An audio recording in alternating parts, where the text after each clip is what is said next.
All right, good morning, y'all, and welcome back to another live cast where we're going to talk theology, politics, culture, and how these things intersect. And once again, we are in for a treat with another episode of the Bern Notice because Dr. Bernie is with us today. Y'all give Bernie a round of applause. Bernie, I don't think you can hear this, but I'm going to give you a little audience here to welcome you.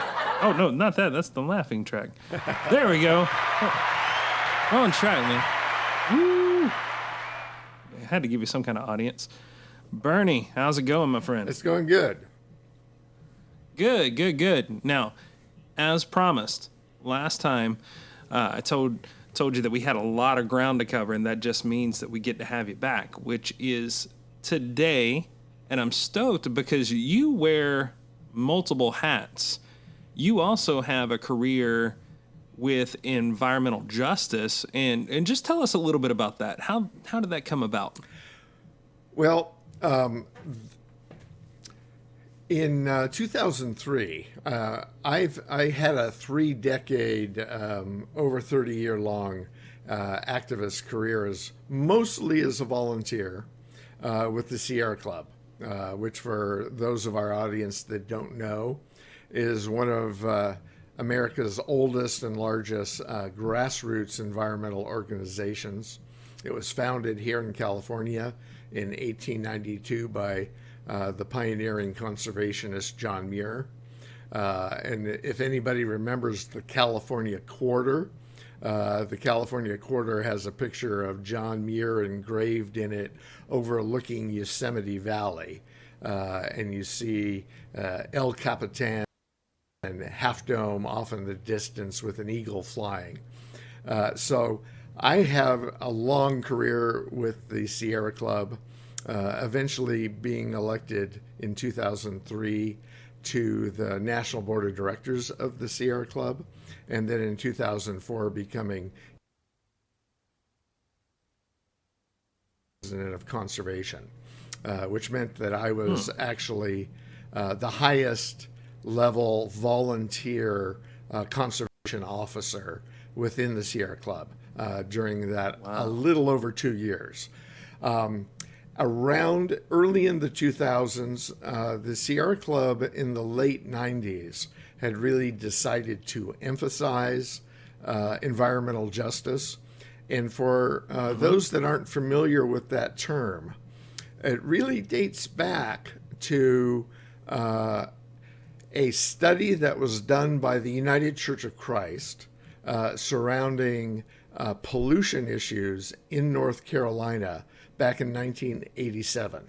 And so this study was considered one of the pioneering research efforts that identified, again, this is something that once you look for it, you kind of know you're going to find it. If you are a polluting industry, and you need to build a new polluting facility or a new polluting waste site, are you going to try to put that facility in Bel Air, in Beverly Hills, in Santa Monica, in Malibu? Maybe not. Maybe those residents of those locations might have the political power to prevent that from happening. So as American capitalist titans of industry started saying, well, we have all these polluting things we need to do. Where ought we to cite them? And they very quickly figured out Indian reservations and poor communities of color, and in the South, especially black communities. They would be the ones that would lack the political power to repel these efforts. And the United Church of Christ in this study back in 1987 was one of the first to really kind of make that obvious. There's an African American scholar down in Texas named Professor Bullard, and he's a sociologist, and he did some of the first systematic, robust social scientific studies to demonstrate this pattern that industry in the United States systematically targets poor communities of color for especially polluting activities. That happens here in California. There have been studies around the oil companies, Union Oil, Chevron, and the way they target African American communities in Richmond, right here in the Bay Area. Then there's an industrial waste site out in the Central Valley in Kettleman, and that's Kettleman City has like 96% of the population of that little community speaks only Spanish. So they also target Latinx communities out in the Central Valley. And so, environmental justice, it's kind of a noble sounding thing, but it really is an interdisciplinary area, both within environmental activism and with environmental studies research that studies environmental injustice, the ways that the structures of American capitalism actively work to exploit communities of color in the United States. It's so interesting how these different facets of areas of social justice, how they intersect. And that's one that I think people don't really consider, is how often environmentalism affects those that are under the boot of racism and economic injustice as well. Right. In contemporary times, this word, there's a word that social scientists use that is much bandied about these days, and that is intersectionality. The ways issues of class, race, and gender intersect with each other to be a multiplier of injustice in societal outcomes. Which is the nature of ecology in itself, if you think about it. If you affect one aspect of a biosphere, you affect all of it. And it makes sense, or it stands to reason, that if we impact the environment in a negative way, it's going to bleed over into other areas as well. Right. That's fascinating. So I'm wondering, Dr. Berney, with everything going on with the current state of the biosphere and the age of the Anthropocene. Am I saying that correct? Anthropocene? Yes. Love that word. Yeah, Anthropocene. I love that word. In the age of the Anthropocene, where there's not one spot on this blue boat home that hasn't been touched by industry, what do we need to do to combat the ever-growing threat of the climate crisis and climate change? Passing the new Green Deal, or the Green New Deal, would be a good place to start. But one of the things, I would encourage your viewers to just Google the term IPAT equation. The IPAT equation was developed by Paul Ehrlich and John Holdren, and was published in the Bulletin of the Atomic Scientists back in 1971. And the IPAT equation, what it does is the I in the equation is environmental impact equals population, affluence, and technology. And so what that equation, it's not a mathematical algebraic equation, but it is saying that every issue of environmental impact can, unless it's totally natural, if we got hit by a meteor again, that's a natural impact on environmental quality. But the IPAT equation is really looking at human impact on environmental quality. You just mentioned the Anthropocene, and what is captured in that term is the idea that people argue over, when did the Anthropocene start? You can argue that it started 500 years ago with the scientific revolution. You can argue that it started, roughly a little over 200 years ago with the beginning of the Industrial Revolution and the dramatic increase in the burning of various fossil fuels. Or you can argue that, with the first successful splitting of the atom, the first creation of a nuclear bomb, and then nuclear power plants, that was an especially dramatic beginning of something decidedly different in the history of planet Earth. That the planet was now under the influence of one single solitary species that was pushing much of the rest of the natural order into extinction. And so and that's something new. That, certainly in the last 600 million years, the age of multicellular organisms, that one such organism would have such an enormous outsized influence on the rest of the planet, such that it was actively changing the chemical structures of the rest of the planetary system. And so that's where what the Anthropocene word and term, attempts to capture. And so the IPAT equation tries to then look at, the human impact and says, there's really, if you look at any environmental issue, especially those related to those caused by humans, they are somehow a function of population, the raw numbers of humans on planet Earth, the level of affluence with which some of those humans live, and then the technology that they are utilizing to attain that level of affluence. And now critics of the equation says, well, that doesn't take culture into effect. The creators of the equation would say, well, we obviously know that each one of those things is affected by culture. And so you could, imagine the equation of, a capital P with a little subtype C under each one. So you could have P with a, subset C, A subset C, T subset C. Each one of those things are going to be impacted by notions of nationalism, notions of religion, notions of sexism, notions of equality.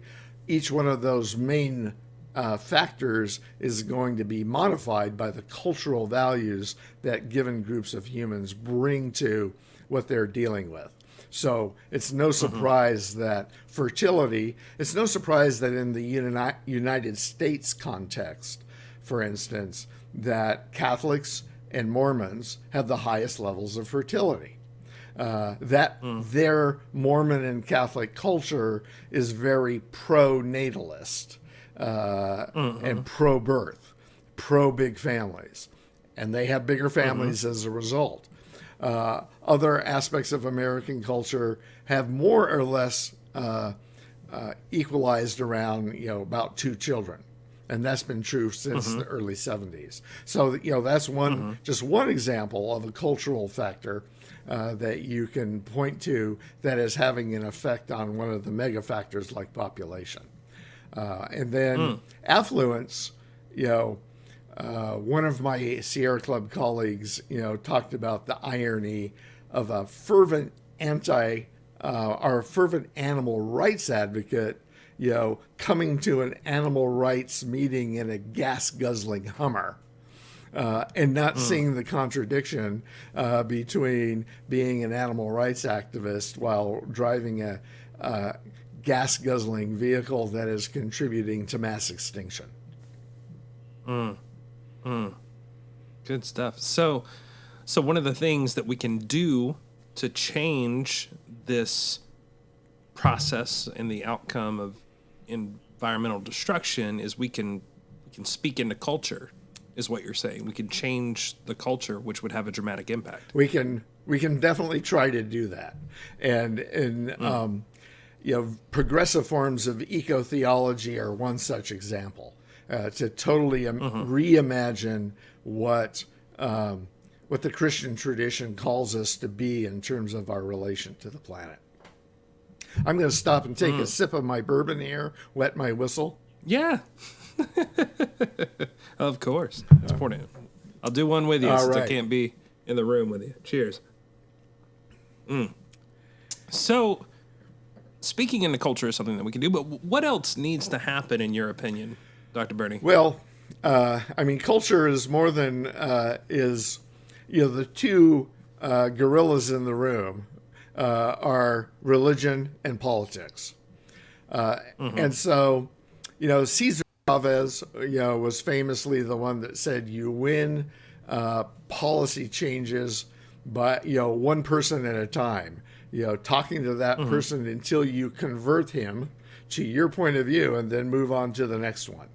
And that is something that we really embraced within the Sierra Club. On the other hand, another social scientist, a philosopher of science named Thomas Kuhn, he warned us that paradigms change one funeral at a time. And he didn't use that exact phrase, but he was talking about shifts in scientific paradigms. And what he was saying was that essentially the older scientists and their old ideas, eventually they go the way of all humans and they die off. And when that happens, that means that newer ideas can begin to more effectively compete in the competition for ideas, and that new scientific paradigms emerge. The same thing happens in outside the realm of scientific ideas. The idea that there's something wrong with slavery is, in the overall arc of human history, is a relatively new idea. Indeed, in the context of Christianity, you can search high and low for anything in the Bible, anywhere, for any sign that there's something wrong with slavery, and you won't find it. Nevertheless, anti-slavery movements did emerge, and eventually, in England, England beat the United States in terms of outlawing slavery. The United States required, the bloodiest war in terms of per capita impact that we have ever fought to finally bring slavery to an end. And one can make a pretty good case that those that were wedded to having their social standing and financial benefit tied to slavery just simply created new ways to re-enslave the newly freed African Americans. That is a good example of that ideas matter and how humans behave. But it's difficult to change the behaviors of people, and so modeling good behavior is key. Strategically challenging oppressive behavior where it exists. These are all things in the whole arena, whether we're talking about social policy or environmental policy. There has to be efforts to move forward, and of course, nothing happens in terms of environmental improvement without improvement in environmental policy, which has to be passed by legislatures, whether at the city council level on up to Congress. And so political activism becomes central. And at least from my, one of the hats I wear is that as a political sociologist. And I see that as a matter of sociology, one of the most effective ways is to identify previously unengaged people in politics that haven't been involved before, to reach out to them rather than trying to change the mind of somebody that is already adamantly opposed to you. Try to reach somebody that simply has never paid attention yet. That is my own idea of the most effective way that we can engage in positive environmental organizing. and social justice organizing. So one thing that you and I have talked about in our personal conversations is this debate among far leftists concerning population control, and how is population affecting the environment? Is there more than enough resources, as some far leftists would claim, or is population a contributing factor to the environmental crisis? Okay. I'm, kind of, as somebody that has paid attention to issues of population, basically since I was in my late teens, people are relatively unfamiliar with the trajectory of population growth, say over the last 2,000 years. I'll try to do this off the top of my head. At the time of Jesus, 2,000 years ago, there were throughout the world about 250 million people.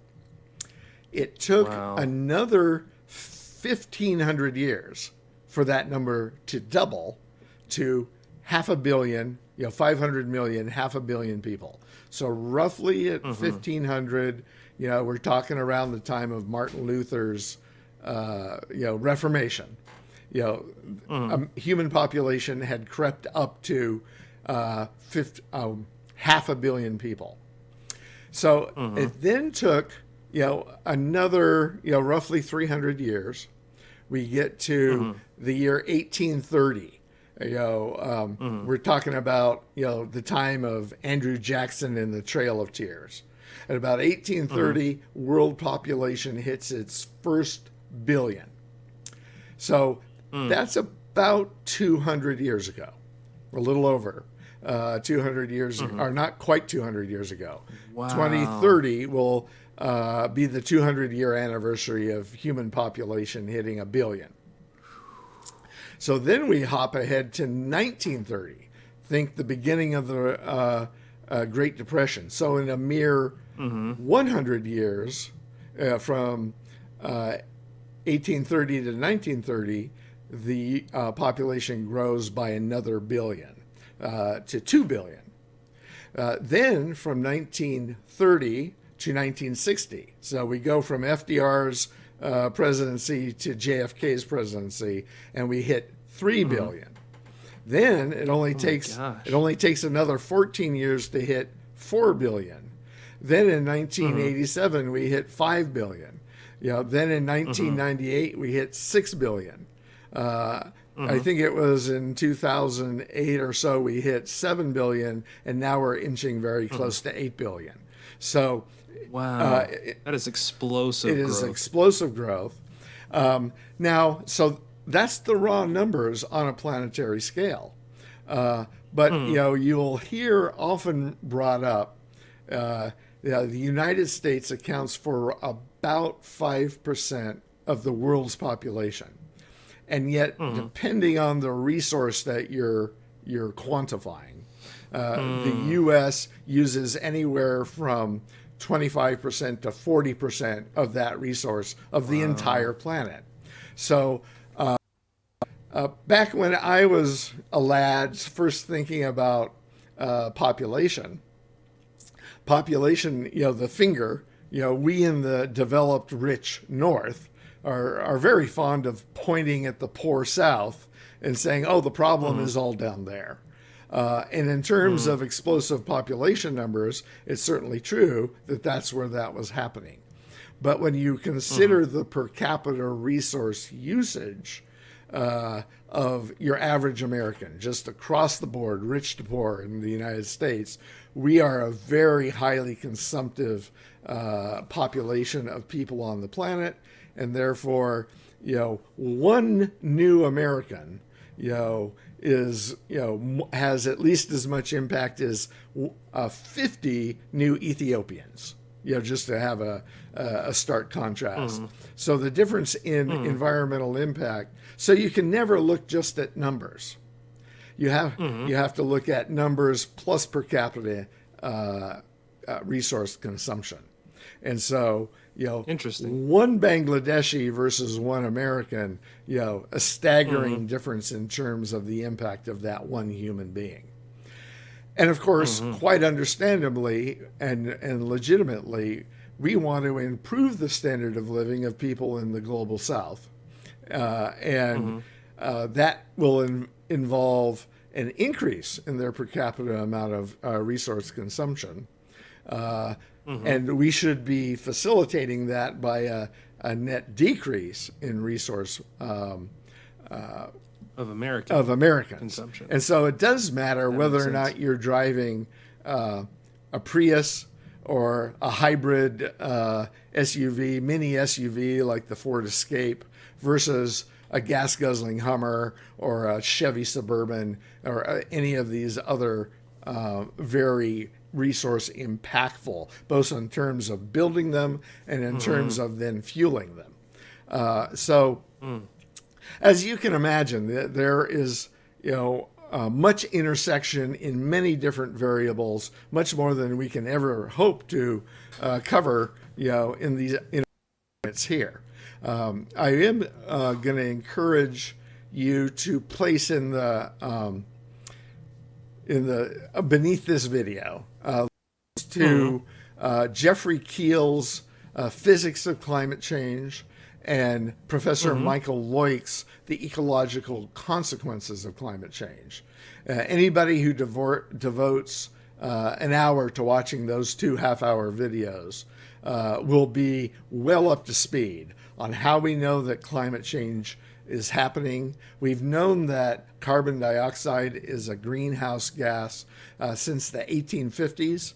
As a matter of chemistry, it was understood that increasing the CO2 levels in the atmosphere of the Earth was going to have the inevitable consequence of rising the planet's temperature.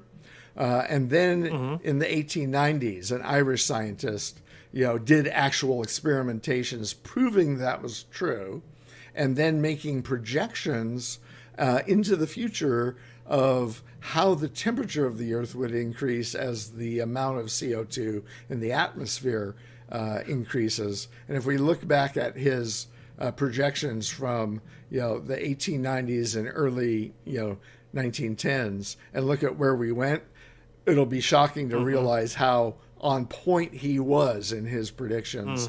So it's not a matter that we've just learned about this. We've actually known that this was coming. And indeed, what the big surprise, when the right wing, says, oh, all these projections are all wrong. They're right about that. If we go back to the late 1980s, when James Hansen was first making his first worrisome testimony before Congress, there was still thought that the real effects of climate change were still 100 years away. We now know that the climate change was already well underway, even when James Hansen was testifying before Congress in the late 1980s. So it's hitting us far faster than we thought 30 years ago. And now we're realizing that it was well upon us even when we were first discovering it. Surprised how on point he was. Well, Dr. Bernie, it's about that time. We're inching close to 30 minutes, and that's my record limit on my camera. We are good at this. We are good at getting it right down to the wire. All right. Still much more to talk about with you, especially about American politics and evangelicalism and your perspectives as a religious scholar. We want to cover that in 2 weeks, so we will have you back. As always, it's been a real treat, Dr. Bernie. And until next week, y'all, no justice, no peace. Love y'all. May the revolution of Jesus go with you wherever it may send you. May it guide you in healing this wasteland and protect you through the storm. May it lead you through this world seeking the justice it demands for you and for others. And may it bring you home preparing to continue love's mission beyond your doors. Grace and justice to you.